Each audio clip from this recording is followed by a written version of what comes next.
Hello friends, स्वागत है आपका आपके अपने चैनल कानून का ज्ञान विद एसके में। आज का टॉपिक तो फ्रेंड्स आपने पढ़ ही लिया होगा।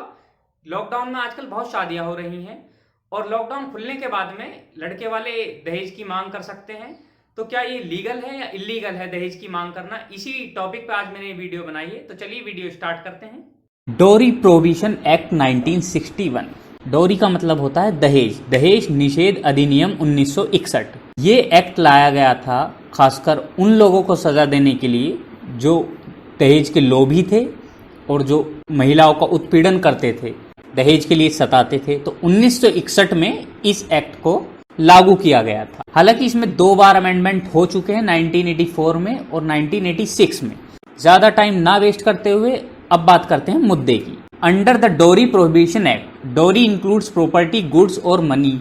डोरी प्रोहिबिशन एक्ट के अंडर में डोरी वो चीज इंक्लूड्स करती है जैसे कि गुड्स हो गई, प्रॉपर्टी कुछ दी हुई हो, मनी दी हुई हो, या तो मैरिज में उसे दी हुई हो, पेरेंट्स ने दी हो, या फिर किसी भी अदर पार्टी जो कि रिलेशन में हो। और एक बात और मैं इसमें आपको बता दूं, जो डोरी प्रोहिबिशन एक्ट है वो सारे रिलीजन्स पे फॉलो होता है। सब रिलीजन्स इस एक्ट के अंडर में आते हैं। आप लोगों को वीडियो अच्छे से समझ में आए तो मैंने आगे की जो कंटिन्यू करा है वो हिंदी में किया है।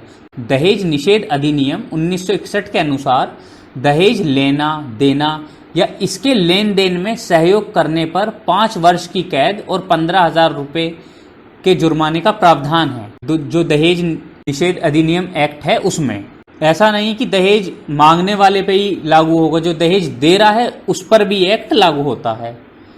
अब बात करते हैं सेक्शन 3 की। सेक्शन 3 क्या कहता है इस एक्ट का?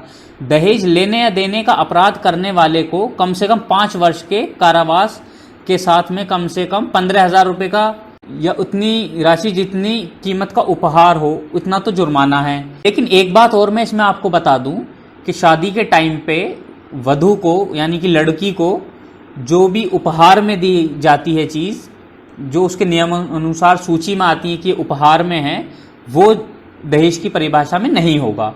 अगर कोई उसे गिफ्ट में देता है तो दहेज की परिभाषा में नहीं आएगा। ये तो रही इस एक्ट की बात, जो 1961 का एक्ट है। अब बात करते हैं जो दहेज से उत्पीड़न हो रही हैं महिलाएं, उनके लिए हमारे और क्या क्या कानून है। हमारी आईपीसी में क्या प्रावधान है? आईपीसी तो सब लोग जानते हैं, इंडियन पीनल कोड। आईपीसी के 3 सेक्शंस हैं, सेक्शन 498A, सेक्शन 406 आईपीसी और आईपीसी का 304B। तो एक एक करके एक एक सेक्शन पे नजर डालेंगे। सेक्शंस को बताने से पहले मैं एक बार आपको ये और क्लियर कर दूं कि जो मैंने ऊपर आपको सजा बताई, जुर्माना बताई, इसे ही लगाकर लालच दहेज के जो लोभी हैं उनकी सजा पूरी नहीं हो जाएगी। आईपीसी के भी सेक्शंस हैं जिनमें सजा दी हुई है। तो जरा एक बार चलिए नजर डालते हैं आईपीसी के उन सेक्शंस पे।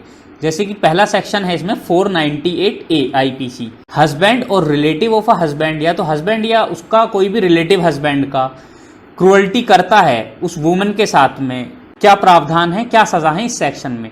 दहेज के लिए उत्पीड़न करने पर भारतीय दंड संहिता की धारा 498A, जो कि पति और उसके रिश्तेदारों द्वारा संपत्ति अथवा कीमती वस्तुओं के लिए अवैधानिक मांग के मामले में संबंधित है। क्रूअल्टी के साथ साथ अगर कोई कीमती वस्तु की मांग करता है, उसे टॉर्चर करता है मेंटली, तब भी ये धारा लगाई जा सकती है। और इसमें 3 साल तक की सजा है, जुर्माना भी लगाया जा सकता है। ये तो रही 498A की बात। अब आते हैं दूसरे सेक्शन पे।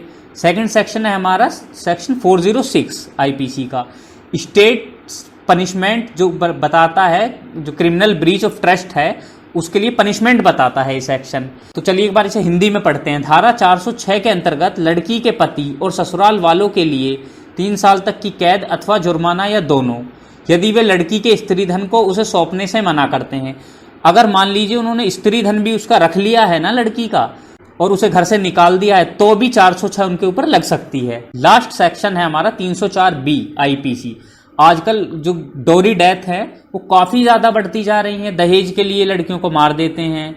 तो एक बार इस डोरी डेथ पे भी नजर डाल लेते हैं कि जो लोभी हैं दहेज के और हत्या कर देते हैं एक लड़की की, एक औरत की, उनके साथ क्या क्या हो सकता है।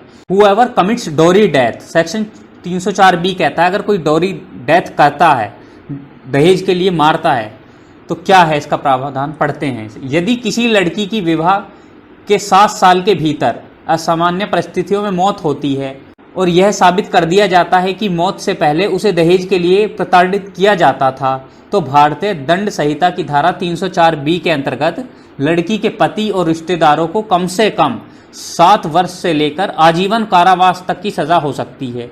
रिश्तेदारों, लड़की के पति से लेकर रिश्तेदार मतलब जो जो उसमें इन्वॉल्व हैं, जिन जिन के खिलाफ केस दर्ज है, उन सब को 7 साल से लेकर आजीवन कारावास तक की सजा इसमें हो सकती है। तो इसलिए महिलाओं की इज्जत करो। कुछ पैसों के लिए, कुछ चीजों के लिए उन्हें मौत के घाट उतार देते हैं। डरो कानून से, कानून में पूरी जिंदगी खराब हो सकती है अगर आप किसी की जान लोगे। फ्रेंड्स, ये थी आज की वीडियो। अगर वीडियो आप लोगों को अच्छी लगी हो तो वीडियो को लाइक करें, और अगर लगता है वीडियो किसी के काम आ सकती है तो वीडियो को शेयर करें और चैनल को सब्सक्राइब करना ना भूलें। और जाते जाते अगर आप लोगों की कोई क्वेरी हो या कोई सजेशंस हो, अगर आप लोग किसी टॉपिक पे वीडियो चाहते हैं तो कमेंट सेक्शन में कमेंट करके मुझे ज़रूर बताएं। Thank you.